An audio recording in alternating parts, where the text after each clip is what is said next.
Welcome in. In this video, we're going to be giving you our top 10 favorite games. My number 10 is making its debut this year in my top 10.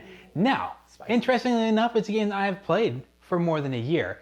It's almost just worked its way up, a war of attrition. The more I kind of think about and play it, I'm like, that is a pretty good game. Now, there are a few games that beat out, which I'm very sad about. We'll talk about that later. But right now, let's celebrate the fact that Everdell is number 10. If you would have asked me a year ago, I said I think I maybe said it was an honorable mention actually last year. I don't remember. You can guys look it up if you want to. Everdell is a really fun game. Yeah. It's really unique and interesting the way you play your cards out, the way you do your worker placement, the way it's beautiful. I think throughout this year, I was like, it's pretty good. When it came down to like my 10, 11, 12, and 13 are all so close, but I was like, I think it's a better game than those games, and I think I would choose to play it over those. And again, it just stuck around long enough. What probably brought you over the edge was the tree, right? No. But it's a great game. It is an amazingly fun game. I don't mean to bash it. I just was surprised, even myself. I'm like, I just think I like it more than these other games. It's just worked its way up. Maybe it'll continue to rise, and next year I'll be number 8. Probably not, but number 10 is hard to make it in the top 10. I'm genuinely shocked. Like, you started out with I never would have thought you liked Everdell that much to even reach the top 10. I would have thought I liked Everdell a lot more than you actually. Oh, so it's not in the top 10? I think it's an amazing game. Is it a fun game? Who knows? We can't spoil well, now we know. My number 10 is also a new arrival. Okay. However, I had not played it last year when we made our list. Okay. It's a game we played this last year. A little bit of mechanics, a little bit of story. Talking about Above and Below. Ooh, okay. This game was probably my best first play, maybe ever. Of any game. Yeah. The first time I played, I was like, whoa. Yeah. That was crazy good. Yeah, so we kicked it out, we played it, and it was just such a great time. An awesome little game where it's not really little, I guess, but you're collecting workers that have specific actions they're allowed to do, and then you're taking those actions out in the world, and then there's this whole separate mechanic, and it's similar but different, where you're doing the below part of the game, where you go on adventures, and there's this storybook, and every time you get a story, it's weird because it's not really a story-driven game by any means, but they're almost like, here's a little mini quest you might read off a card in another game, and for some reason, they work so well. They're exciting. And you have really good choices in those. Do you want to risk it to do something and gets me more, or you can cut your losses and come back now. You might exhaust another worker doing a different thing. So it is by far one of my best first experiences with the game I've ever had. Absolutely love it. Above and Below. Yeah. If you don't want a slight spoiler, don't listen to what I'm about to say, but the stories are so exciting. The one where it's you see a cage. Do you not do anything? Do you push the button? Or do you send someone inside and push the button? You're like, oh! But yeah, it's a really good game. You're like, Daryl, in the cage. No, I killed the girl, remember? I don't think she actually died, but it was sad. I think she got injured. Yeah. But the only reason it didn't make the list for me is I played it more than you, and the story started to get a little old. So there was a time throughout the year it was rising, then I think I played it too much and it kind of sunk a little bit. So I envy, what's the word? My innocence? Your naivety? Is that a word? Naivety? Naivety? Ignorance. Ignorance is bliss. My number 9 has dropped 4 spots from last year. Ooh. It was on the list last year, but it's dropped 4 spots, but still a game that I love, and that is The Resistance. The Resistance is my favorite, I guess, social deduction game. I think it's the highest one. I think that by process of elimination or something, but The Resistance is awesome. It's kind of like social deduction, but it's only the deception part of that, where you're just trying to trick people, trying to decide who to send on a mission, who's safe, who's lying. It's very simple, some mechanisms, but it made the list simply because it's some of the best board game experiences I've had in my life.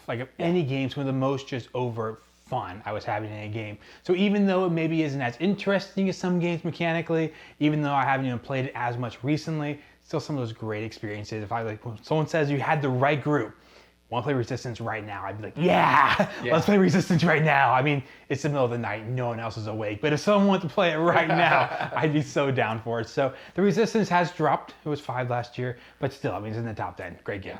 Resistance is one of those games that just creates moments that you remember. I'm like, 8 years ago. Yeah. Do you remember that game? It's true. Like this crazy thing, like the drama is so real in the game, and it's just like you have these moments you hold on to for years. Like that was just a crazy. Yeah. It's an amazing game. Great game. You should go buy it right now. It's also cheap. Yeah. My number 9 is another new arrival for me. Ooh. However, I believe when we made our list last year, I had just played this game and it just didn't make its way on because I wasn't sure. But since then, I've got a lot more plays of it in. It's become one of my favorite games, obviously. You might say I'd probably put it maybe 9th favorite if I was going to make a list. Maybe. This is Dune Imperium. Oh, okay. Okay. Nice. Dune Imperium is a little bit of a worker placement game mixed with a deck building game with, I don't really know what to call the other mechanics. There's like a war thing going on. It's just some other more interesting mechanics happening, like a faction system. Yeah. And I don't know anything about Dune. Never seen a movie. Never read a book. Doesn't matter. This is an amazing game. For me, probably my top worker placement game that's out there. And yeah, it's a game that has really interesting strategy. You have to think a lot about not only, which I think is true of most good strategy games, you're thinking about not only what you need to do, but you're looking at everyone around. You're like, okay, Ryan could get half the points to win the game, in one turn if I let it. It's like, how do I stop him from doing that? How do I hold him back? So it's a game that can have some big dramatic swings and really rewards careful planning for later. So Dune Imperium for me. It's an awesome game. It's an awesome game. Up next year, we have yet another game that has fallen 4 spots. But it's a game I love and a game I often call my favorite pure strategy game, Santorini. Santorini is the bomb. I've explained it 100 times on this channel before. It's awesome. You have workers, 2 workers. Each of them can move and build. And then move and build. You're just jumping on little towers that you're building, trying to get to a 3rd level. The simple version of the game is you just have 2 workers. You're trying to block the other person out. You're trying to get to a 3rd level first. You can jump on each other's towers. Great stuff. What really kind of takes it over the edge, though, is all the special powers. The game comes with ridiculous 30 special powers that are all different. The only sad thing about Santorini is they're making a new version of it, and the old one's not on the shelf now. So hopefully they eventually make a new version. I hope for all of you who thinks it sounds awesome. Really holding out hope they remake a version for the stores that's cheap, because the version right now you can get it's really expensive. So hopefully they come back and make another version that's cheap for stores. Yeah. Even for me, Santorini is a game, I don't like a lot of pure strategy games just because they lean towards the person who's teaching it just wins, because often there's too much of a skill curve. And I think Santorini probably has that too, and maybe it's just stayed kind of closer to you in it, so it's been more fun. Yeah. But Santorini is an awesome game. It doesn't even need the powers to be an amazing game. Just the movement is so much to think about and so much planning, but just having the powers makes it just go off the rails. Because everyone just has for the most part, one special thing they can do, but it changes how you think about every decision in the whole game. So that's a great pick. Literally so many times I've lost the game on someone just going, all right, I get to move twice. Remember, I just won. I'm like, oh yeah. Or what's worse, sometimes I'm thinking so hard about their power, I just leave a normal win. You're like, oh, I just can't let him use his power to do this because he'll get me. And then it's he moves up to the I got it, yeah. Oh, yeah. Sticking with my trend of all new games. Okay. What if it's 10 new games? It's not. Last year's list was irrelevant. I hate all those games now. I've completely changed. I'm a new man. My number 8 is a game that I believe was an honorable mention last year. Okay. But has actually edged its way back up. Oh. It's a simple little game about flicking penguins. It has a great pun. Ice cool. Wow. I'm sure this will enrage someone out there. It's back in the tank. This is beating real games. But it doesn't make sense. I've literally pulled this game out with adults this year. People in their 40s and 50s and me. And we were laughing, having a great time, trying to flick penguins around and hit each other. It doesn't make sense how freaking fun it is, but everyone can play it. Yeah. You flick little penguins out. It's just like trying to tap your penguins against someone else's penguins by flicking them. But it's so fun and interesting. It's great. It's a great pastime. It lets you have enough fun interaction where you can still have a conversation, but not so much where it's just a dumb activity, where it's actually really fun, and it really rewards just having some dexterity. And it also has great moments where you're like, I'm gonna flick over 2 rooms. You do it, and then you do it. You do it, and yeah. People are like, and you hit someone's penguin. Yeah, you hit someone's penguin, and then But you're right, man. There's gonna be someone whose favorite game is Brass, who's like, well, he played Ice Cool at whatever this is, 6, 7. 8. I know Brass is going to be like number 1, and they're going to be real disappointed as we go along here. It's all downhill from here, boys. My number 7 is a lot less chaotic than high school, but it is extremely fun, and it's another new one to the list. In fact, it's a game. It's in fact a game that made our games I want to play list last year. So it's just like coming full circle. Now it's on the top 10. It just feels good. Wow. And that game is Root. Root, yeah. Root is awesome. You've only played it like once, kind of. So Root is very intense, very complicated game that it looks super cute. I'll put some pictures up here. It looks super cute, like little animals in the forest, but it's super cool. The thing that really makes it special is every person is playing a faction of woodland creatures. What makes it special is they're so different from each other. So you're playing the eagles, and your mechanism for getting stuff done is completely different than the person who's playing cats. Completely different than the person who's playing the woodland alliance. They're all so contrasted. When you play the game, it's kind of a tough game to get into a group sometimes. You really need to play it more than once to get the real satisfaction out of it. Because the first time you're going to be like, oh, I know you could really do that and beat me. But as you play, you trade around powers. Everyone's sort of keeping each other checking out there, trying to make sure no one like gets way ahead. So it's just an awesome game. I love variable player powers, and it's like not just variable player powers. It's just variable players. Yeah. Everything you do is different. Yeah. It looks super amazing. We got it to the table one time. Unfortunately, halfway through the game, half of our players decided they didn't want to play, so we just quit. So that was my one experience with Root. It seemed awesome. Really cool. It's really cool. It's really cool. So it definitely plays better at 3 and 4. 2 is not bad. Yeah. 3, but it's a good game where the more you add, actually the more balanced it is, because the core 4 characters all work really well together. So as you start losing them, so just so you know, if you're looking for like, I don't like it a ton at 1 and 2. I know there are expansions that make it better at this player count, but I think it's just getting the 3 or 4 personalities out there competing is gold. It really seemed like a game that really would thrive off that. Just even the way the board's laid out, almost like you need them all out Map there. control. Yeah. Yep. My number 7 is a game holding on from last year, but dropping 3 whole places. Wow. It's a game I love called Fog of Love. Okay. Part of the big reason for this is I think I've got it to the table like once or twice this last year. The game's biggest flaw by far, I'm starting with negatives here, but it only plays 2. Yeah. That's its biggest flaw by far. It has to play, but that's also why it's so good. It would never work in a group of 3 or 4. But that makes it kind of hard because then you just need to have like a one-on-one situation. Or like, I mean, who has one friend? Anyways, what's great about the game... You don't even have a friend, you just have a brother. Yeah. It's obligation. Fog of Love is a game all about telling a story in a relationship. Yeah. And what makes the game so brilliant is you're thrown in situation after situation. And rather, like, you're not supposed to try to just solve the situation, because that would be really easy. You could just both pick what's reasonable and what's the best answer to fix your relationship. But your character is determined, like in any other role-playing game, and you have personality traits. And if, you're super impatient and a situation calls for you to be patient, sure, the right answer may to be patient, but you need to play into your character and say, no, I'm not waiting on that, and then you get in a fight. Why? Why would it? Because I'm a bad guy, but it's going to make us lose points. I know, but I got the trade saying I'm a bad guy. Sorry, it's just going to have to end this way. Like, I am mean. My card says you are mean.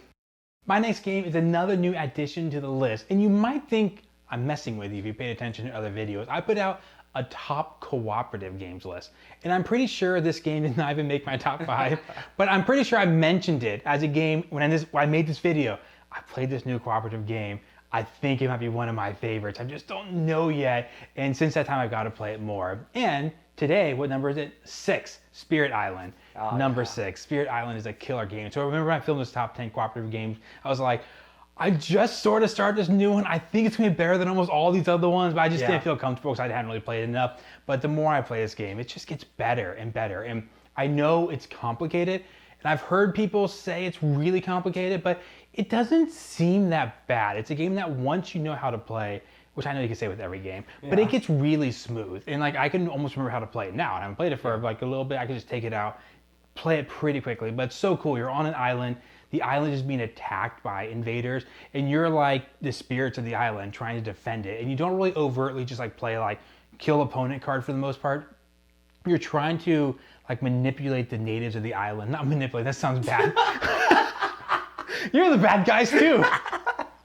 No, not manipulate. You're trying to manipulate where they are. You're trying to move them around the map, put them in situations that protect them, or if you can gather them up and like have them fight a war. Inside, you can do little things to help them, put a shield over them. So it's so interesting that it comes with all these different like characters you can play.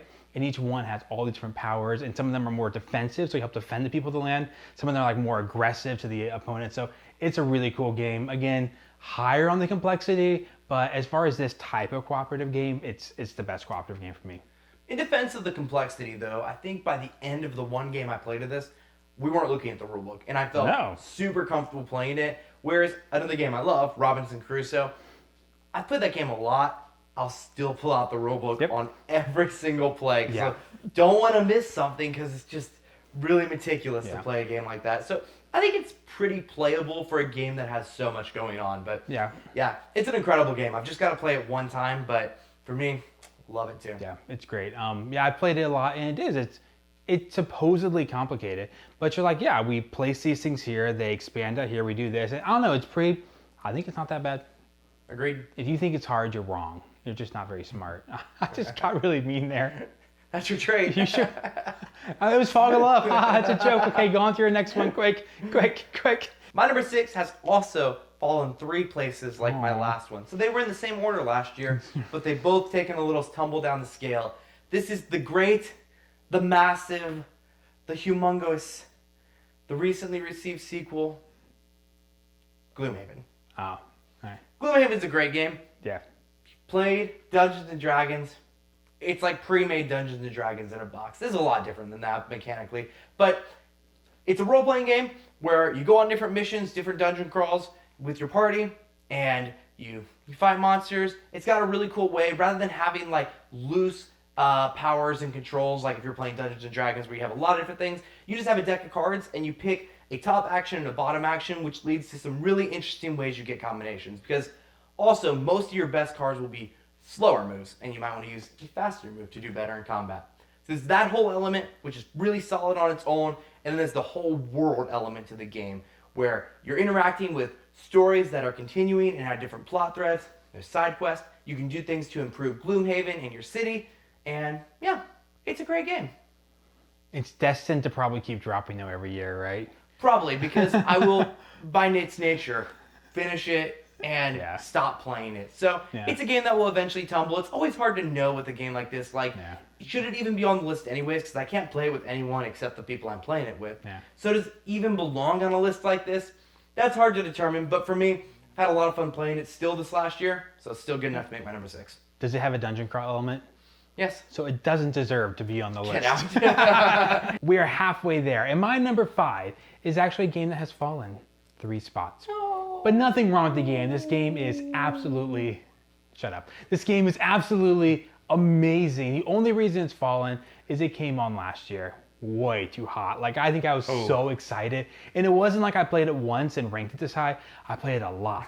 But I think I was at peak excitement. It was the highest it had ever been. And it's just come back a little bit, probably a little bit more down to earth. That is Dune Imperium. You already said it. Dune Imperium. Just amazing for all the reasons. Trash. Yeah, I hate it. I hate this game now. It's fallen 3 spots. No, it came in last year. I was just like I was playing it so often when I made the video last year. Like, we had a group that was playing it, and I'm like, this is so good. And it's fallen a little bit, but I mean, top 5. So I don't have like a list of negatives about the game. I think it's amazing. And my favorite thing about it, everything you said, is great. My favorite thing about it is all that culminates to an extremely tight race. That every time you play this game, you're just like, someone will take a spot, and you're like, oh, I didn't know you could get that, so I had to give you my 1 victory point token, which isn't like a big deal, but you're like, I knew I was going to win, because I was going to surprise you out with this move. I knew I was going to win the battle, and I was going to go 2 victory points. That was it. Now I got to like hope for the next round. So it's a crazy good game. And I don't know about the expansions as much. I'm kind of like, I like the base game a lot. The expansions, I'm not saying are bad. I feel like the base game, though, is so crazy balanced. It's so tight. All the routes for victory are just super good game. My number 5 is my final new addition to the list. It came in swinging. All right. We went from nothing to 5. Wow. It's pretty good, though. That's pretty good. However, I would say there's one game later that's even better, though. However, this is a game that I have played for many, many years. Maybe like 10 years ago the first time I played it. I don't know if it's quite that old. But So it didn't come in swinging. It came in 8. terrible. It came in terrible. Now it's... I think that's a terrible analogy. Anyway, so... It probably didn't make the list last year because I forgot it or something. Okay. I don't know. But I have a renewed passion for this game this year. I have introduced it to a bunch of new groups of people, like 2, and they have all fallen in love with it. And they're not big board gamers, so for them, they're like, this is amazing. Small World? Never played it. No. Small World's okay, but it's not like that high for me in a lot of ways. But Mysterium. Mysterium is a game where one player plays the ghost, and he is trying to lead all the rest of the players to finding who murdered them, where they were murdered, and what the weapon was. And he does it by passing clue cards, which are just really abstract art that try to indicate towards which element each person has. So each person has their own set of cards they're trying to collect, but they can all work together to try to kind of infer from the clues what the ghost is kind of pointing at. It's awesome. Probably its only downside is people are really mean to the ghosts. They're like, this is a terrible clue. What am I supposed to do with this? And you're like, I'm sorry, I tried. I'm dead. I literally died. I don't know. It's a great game. I had it number 10 last year. It didn't make the list. It slipped a little out, probably from lack of playing. I don't think I played it more than maybe once this last year, but it's a really good game. I think if I'd played it the last month like 4 times, it would be like, I love this game, but it's slipped out. It's one of those games that, like, when you introduce it to people, and especially people like this that haven't played a lot of board games, they're like, you like vicariously feel it again. They're like, this is amazing. I've never seen, like, they're not board gamers, right? So they're like, they've never, like, a lot of them have never seen a game. They're like, this is crazy. It's like so exciting. Like, it is crazy. It is a great game. I can't believe I didn't put it on my list last year because this is just an amazing game, and I just have a renewed love for it recently. It's just nice.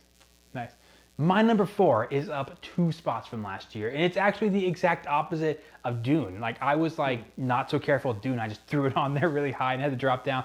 This game I loved last year, but I was like, I just don't know. I think I honestly was afraid that wasn't complicated enough to justify a high rating. And throughout this year, I played The Crew so many times. I just keep introducing it to people. They keep loving it, and I'm like, why should you be held out of the top 5? You deserve it. Because it's a card game.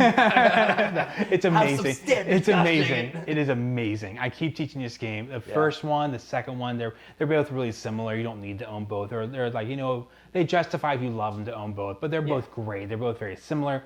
You're just doing trick taking where you want to win certain cards. You're assigned the cards you have to win. But the cool twist is everyone's on the same team. So you're not just trying to win your green 7. Trying to do that while making sure your teammate over there gets their blue 5 and that teammate has 2 cards to win, the pink 6 and the yellow 2.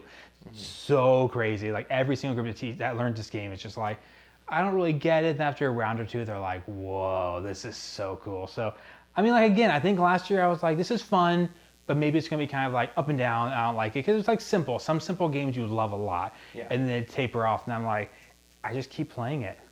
It's probably my most played game this year. It's the one I've taken out of the box the most, for sure. I think it is for me, too. I think this is probably my most played game this whole last year. It's great. And, like, the best thing about it in this case, tricks aren't just for kids. I've showed this game to old people. Wow. I've showed this game to middle-aged people like me. Because he said tricks are for kids. Some youngins, and I've showed it to some kids, some real kids. And tricks are for kids, real kids, not but the not fake just ones. for kids. Old people. Old people can like these tricks too, and lots of times the old people are better at it than I am because they actually play like trick-taking games and liked that kind of game, unlike me. So it's a really cool game. Yeah. I love the strategy. It's always fun in a new group too, like when like people start realizing like, oh, I should do the counterintuitive thing because you've indicated, through this or like what you've played. That was dumb. And you're like, oh. Yeah, that moment with a new player, like, why did you play the blue 7? You're like, there's one reason I would do that. And they're like, oh, you're right. Yeah. So you're saying you don't have any other blues. You're like, it's awesome though. And little spoiler, it is my highest rated cooperative game. Oh. So that's actually pretty good number 4. Easy list to be for you. Hey, I got 2 on here. All right, I got 2. Yeah, you do. I got 2. You do. Speaking of space and crews and things of the sort, my number 4 is a game that has actually dropped 2 places for me since last year. So basically, I don't ever want to see this game again. It was a favorite for me, but now, I don't know. A number 4, do I even care? No, not at all. That's seriously though how it feels when you make these lists. Someone's gonna be like, "How dare you put that at 6?" Like, It's my 6th favorite game ever. I cannot make you happy, but anyways, I proceed. feel it myself. I'm like, can I betray this game like this? Yeah. This game is Cosmic Encounter. Nice. Cosmic Encounter is an amazing game. It's truly one of those games, like few games, I can't even think of something to replace it. It's so wholly unique. Like, I couldn't tell you, like, go this. I thought if you you meant want holy at first. Oh, Not that kind. that is what I meant. Okay. No, it's so wholly unique in how it works. You are all competing races trying to capture 5 colonies on other planets around you. Yeah. And you do so by having an encounter on another planet and inviting people to ally with you as the offense or ally with the defense on the planet. And if you can capture 5 planets, the game can win. And sort of like Santorini, has this amazing, strong base strategy mechanic that is just great. But then it's all compounded by having unique player power. So every game you play, you're going to have a unique mix-up of powers, something you've never seen before. And I know I said this last year, but every time I get a power in this game, I'm like, this one's amazing. Yeah. I have it. This one's amazing. And then everyone else is thinking the same thing, and you're like, oh, but Ryan's power's really strong. Right. It counters me, and it's just amazing. Leads to some amazing encounters. Yeah. It's also really hilarious when you have a great card. You're like, this card literally makes me win the game. Then you play it and someone's like, Cosmic Zap. You're like, oh yeah, that's why that's in there. Like, and the game, I think, also thrives off just chaos, like that kind of thing. You might have some attack cards that are like 40 strength, and some that are like 2, and you don't know what they're going to be holding. So, but it does chaos in a really good way. It's not bad. Not bad chaos. It's very fun. Yeah, it's not an unfair, random kind of way. Yeah. It's like very controlled, but very chaotic, very intense. And the alliances are always flipping and yeah. Okay. My number 3 is the final new game on the list, jumping all the way up to number 3. But I'm pretty sure it's here to stay. I'm pretty sure it'll stay in the top 5 unless I find some really cool games next year that jump up in front of it. But shut up. Number 3 is an awesome game called Castles of Burgundy.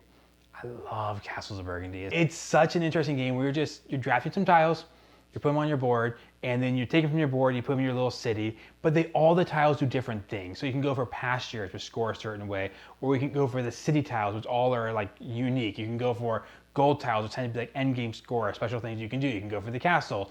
And when you, on your turn, you just roll 2 dice, and those 2 dice determine what you can do. So the depots you draft the tiles from, they have numbers on them. Yeah. The spots on your board, they have numbers on them. The things in your market you're trying to sell, they have numbers on them. Everything's numbers 1 through 6. So you're just rolling the dice and trying to decide what's the best thing you can do with the dice every turn. It's an interesting game that I think because you're rolling the dice, it limits the options on people, because if you could just draft any tile and put it anywhere, it would be like an analysis paralysis nightmare. I think people would just be like, I could do like so many combinations every single turn, but you just roll your dice and you say, cool, I probably want to, what's the best thing I can do with a 5 and a 2? I love that about the game, because it keeps it moving. People can roll their dice early if they want to, kind of think about what they want to do on their turn. It's a game that has pretty cool mechanisms, but it's not solitaire at all. Like who's stealing the stuff from which depots really makes a difference. Who's ahead on the ship race and who goes first next time. There's a lot of player interaction, despite the fact that it is like a medium weight, like more, I guess you could say Euro game, but a pretty competitive one. So it's a game I love. I can't imagine dropping that much, even though it's new to the list. I got it over a year ago, so I played a lot. It's not just like I found it last month. You're not riding the wave again right now? Not as bad as Dune, I don't think. I don't think so. I've played it for over a year at this point. It's not like I found it a couple months ago. So I only got to play this game like once or twice. I guess I didn't have the same quite as magical experience as you. I felt like the dice was a little whack probably when I played it, but I didn't play enough to like really learn the strategy. So I thought it was a really good game, but didn't stand out to me like, I wouldn't say it was top 10 material, if you know what I mean. Might not make an appearance, Top 3 material. I don't think it'll make an appearance in my next 2.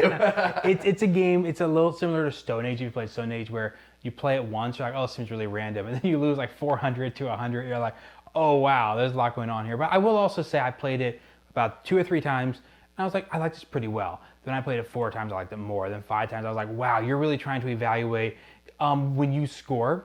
you can score based on how soon you finish your areas and how big those areas are. So some of those decisions, do I try to nab the speed points or do I try to nab the size points, make a big difference. You're just trying to, every decision you make with your dice, you make 25 of them, I think, 25 turns if I remember right. You're always trying to, like, basically if you're making slightly more valuable decisions the whole game, it'll add up to a big score by the end. But I love it, obviously. It's my number 3. And by the way, I like this game. This game has risen 5 places to find its home at number 3 this year.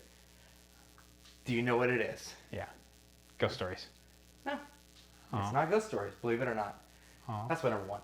Okay. No. This is a game all about drafting. It is 7 Wonders Duel. Nice. This is an amazing game. Everyone I've ever introduced to, they like it. Yeah. They love the game. Real simple game where it takes card drafting, which is a mechanic usually where you have a hand of cards. You take a card out and you pass it to the person beside you, and then you get the next hand and you take a card out of there. Takes that, puts it out on the table in a grid, makes the strategy really interesting. So there aren't like secrets and things you're hiding from people. You see everything that's happening, and there's 3 different ways to go about victory. You can either win by points, you can win through military, which ends the game immediately, or you can win through science victory, which is a little more interesting, collecting different symbols throughout the game. It's really cool because you can't only commit to one strategy. Because if you let someone just go wild with military, it'll end the game. You'll lose, no matter how many points you have. And if you don't fight back on the science symbols, you do eventually have to stop them from getting that too. So it's a game where you really have to like pay attention to what's happening on the board. Has tons of interesting decisions and a lot of like, okay, I have to give up the thing I want to keep the worst thing from happening later. So 7 Wonders Duel. It's an amazing strategy game, and it's also just really approachable for something that I think has really deep strategy. Also, it's just really approachable for anyone that could. I think it's fine, just not really for me. You're number 1. Not really for me. Let me remind you before I say my number 2, making it onto this list is harder than ranking it. Picking the 10 games is so hard, and that is more true for me the higher up the list I feel like we get. So my number 1 and 2, I don't know. I eventually just stopped like ruining my life trying to figure out which one I like more and just picked one. They're both great games. So I often refer to both these games as my favorite games ever. So this one is Viticulture. Viticulture is a crazy good worker placement game that even though I love the base game, I play the Essential Edition of it, which is the base game which has been in place for a long time. It's not quite the original, but since 2015 or something. I can still just play the base game.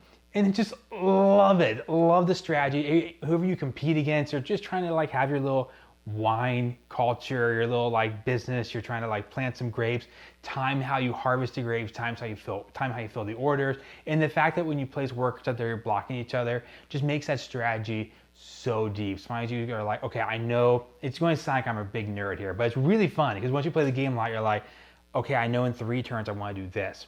I know I'm going to get a coin here next turn. So I need to get to 6 coins by that turn to make that work. And that's fun when you see those moments because people might block you and you're like, yeah, but I can still do something valuable here. And like just like find the most valuable thing to do with every single worker is what I just love about the game. So again, I played it a ton. I've played it solo. I've played it with high players. I probably like it multiplayer more than solo, but still it's like fun. 2 players, 3 players, 4 players. It's all just a great game. And I play it a lot and I'm still be super excited to take it out like right now. Just play a game, just head-to-head, 4-player, just mesh of strategy, kind of see what happens and see who's the best at timing the game out. My number 2 was my number 1 last year. It has fallen. I've been waiting for these 2 games. I think I know it's your last 2 games. Oh, really? What do you think this one is then? This is Battlestar. This is Battlestar Galactica. Because we did a top 10 recently, and you said something about like fresh games at the top or something. You made some comment. I was like, oh, I wrote it down so I didn't forget. I didn't really write it down. I just remembered it actually, but it sounded more dramatic that way. But I was like, I remember you said something and I was like, oh, Battlestar has fallen. So, Battlestar. Number 2. It's literally unplayable these days. Yes. Because there's another game in my number 1 and a number 2 I would never touch. Yeah, never. Now, Battlestar Galactica is an amazing social deduction / co-op survival game. Yeah. What makes it so awesome is you're all working together to save the ship. And you don't have to have seen Battlestar Galactica. I haven't. You all working together, save the ship, protect keep your peoples alive, keeping food and fuel up, protect all your resources, and face all these encounters. And you want to commit to these encounters that you come across and put in cards to support it, but someone or someones amongst you are bad. And you're trying to sniff those people out and get them in the brig before they can cause too much damage. Those people want to have a negative impact on these encounters, but they don't want to reveal themselves too early in the game. So it's amazing. Really mixes like great co-op elements with a great trader mechanic, my absolute favorite I've ever seen in a game. Just an amazing, amazing game with also just great moments that you just remember forever. Yeah. Basically, it's like Pandemic. Pandemic was number 1, and then it slipped and fell out. So now, like next year, you'll be like, not even in the top 10 anymore. No, it's a great game. It's one of the few games, like it's crazy when you play the game. You're like, we were here for 3 hours, but we only took a few turns, but they were so, not a few. Yeah. You take like, I don't know how many turns you take, like 20, 30 or something. Yeah. But like I think you take maybe 50 or so going around the table. So not every person, don't have the player count, but it's like, it's interesting, like you feel like you're so involved because there's checks happening all the time and things going on. I feel like you're just so engaged in this game. And you're like, wow, that was 3 hours of just intense trying to find when you're the trader's always most fun to play. I always want to be the trader. You can't call it because everyone knows you're the trader. But like, I love when you get your card and you're just kind of like, yes, because it's just fun to lie to your friends. It's really fun for like, and just like, can I hold this up for someone that's like 2 or 3 hours? And like you said, there's great moments. I had a friend who checked my card. He got a card, could check my card. He said, yeah, you're a trader. And I was like, that's a dumb card. I found out he was the other trader in the game. And it was brilliant because he just threw me under the bus to save himself. And then we ended up winning together. And I was like, oh, that's so cool. So yeah, really, really awesome game. It's an amazing one. Yeah. Before we go to our number 1 picks, we're going to give you a few of our honorable mention. Those games that were just there, we love them, but they just didn't quite make the list for some reason or another. Basically, we just felt really bad leaving them out. I had to put them on. Like seriously, we were like, oh man, I can't not say this game. It hurt me some of these. I have 3. They're pretty simple. One is Trekking Through History. One of my favorite. You might have thought it was on my list. I thought would be there too. Scythe, great game. I started playing a lot this year. The other one, I forgot. Oh, Wayfarers of the South Tigris. I thought that would be your list.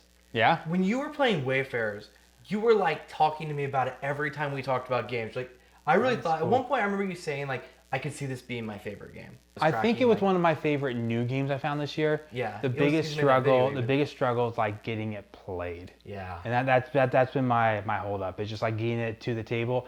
It's pretty complicated. And I don't want to teach a group of, I mean, there's 4 people in my house. I don't want to teach 3 people at once. I could see it taking hours to teach a new game. It's pretty complicated.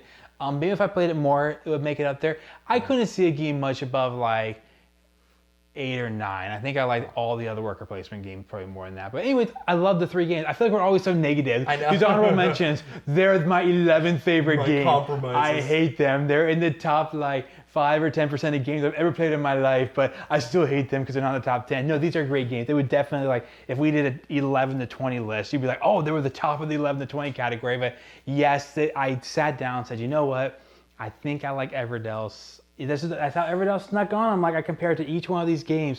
And every time I'm like, I think I slightly prefer it, but it's close. It was really close. My 10 through 13. So I had far less self-control than you. I had 5 honorable mentions, which just became 6, but I'm not going to spend much time on. I'll go real fast. Ghost Stories. Forgot it. Shocked it. Just forgot it. Oh, okay. I didn't think about it till you said it. Like, I bet that's Ghost Stories. I was like, I was thought because that was like number 4 last year for you, 4 or 5. It would still have a hard time making this list. Like, Okay. I don't know if my 9's Dune Imperium. I don't know if I like it more than Dune Imperium anymore. So Ghost Stories, amazing game. Rush MD / Kitchen Rush, great chaos games. Arc Nova, maybe one of my favorite experiences I've ever had, but I only got to play 1 game of it, so it just didn't seem like it should really make the list. Yeah. You know what I'm saying? I got to look. Santorini, for all the amazing reasons we already talked about, great game. And finally, the one that I really struggled the most with, which maybe deserved the list, The Crew. And what it really came down to is I have to respect myself and my own standards, no matter how arbitrary they are. And could I have a card game make my list? No, I couldn't. I figured you were going to say because you knew how to talk about it anyway. You know, you didn't need it on there.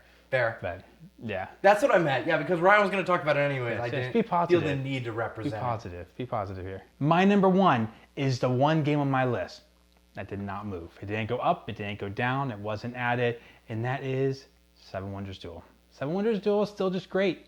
I played it again recently, and I was like, I actually speed runned it. Speed ran. So I speed ran it. That's probably right. Speed ran it. Yeah. Okay, you said it really weird. I was like, down to myself. Just for fun, I was like, we can play. We have 10 minutes, so we just it was actually really fun that way too. It's my most played game of any board game. There's probably mobile games I played more, but I'm just like a solid board game, most played game. I still get, like you said, into the strategy, the basic idea that there are 3 victory conditions, but you don't claim them early. Either one of you can go for any of those 3 victories at any time. So I think it's what makes it so, like, it's simple, but you just don't know. Someone could be like, oh, by the way, I got this wonder to begin that can give me 2 military. So you never know when they're gonna take a 3 military and then build that wonder, and all of a sudden they move at 5, and you're like, oh, they get another one that's over. So and then there's just the whole economic. You can almost play the game just for the economic, but it wouldn't be the same without the 2 other victory conditions, because it's not a game that once you're behind the economy, you still have a chance somewhere else. So yeah, it's one of the best games ever. I would actually say really is. The best game. It's the highest average between us, for sure. Yeah, for sure. I mean, what other authority is there in the topic? Well, I have a game that I think is slightly better, 2 places better, in fact, and that game is... Well, I was thinking Ghost Stories had to be on your list, but you forgot it. Come on. You know it. I know it. You know it. Oh, it's that one again? Don't embarrass yourself. I'm not going to utter that name. What? Do you think it's bad? Yes. Unless I don't know what it is. I think you don't know what it is. Did you forget Eldridge as well? No.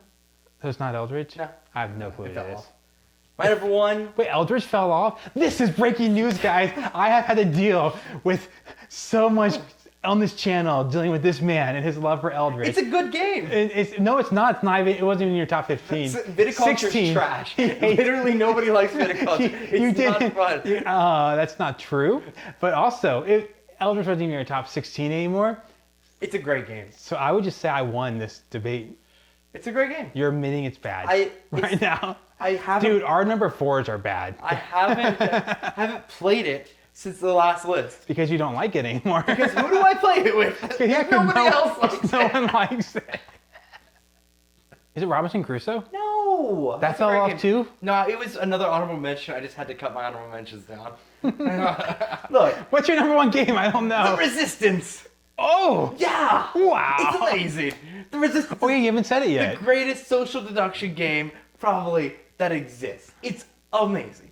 Every time I bring this into a group, it's just such an amazing experience. You fight, you punch each other in the face, you scream at each other, you ruin your friendships, and you go move on. They find new friends. It's fine.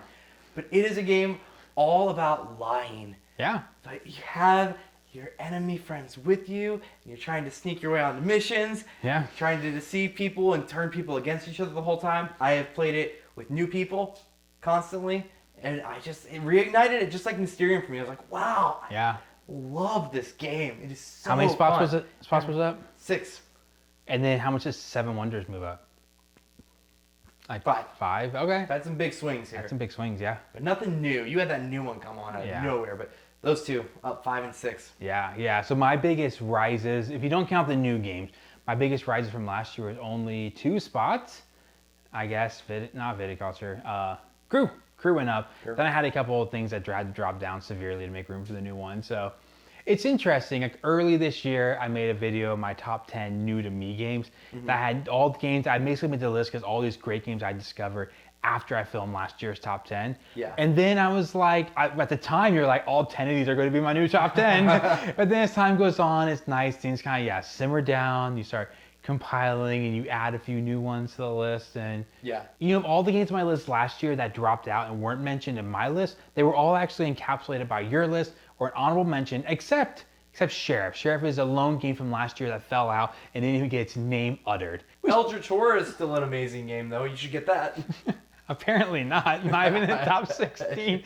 This is like going to make my day. I can't be sad the rest of this week knowing that I just have to convince Cassie to take it out of her top 10, which I think is her number 1, so it's probably not going to happen. If you want to, go ahead and swing down to the comments below and let us know what your favorite games are. While you're down there, if you feel necessary, you can also let us know how we're wrong about a subjective thing like our favorite board games. We'd actually really like to talk about it, so leave a comment down below. Thanks so much for watching. See you next one. Bye.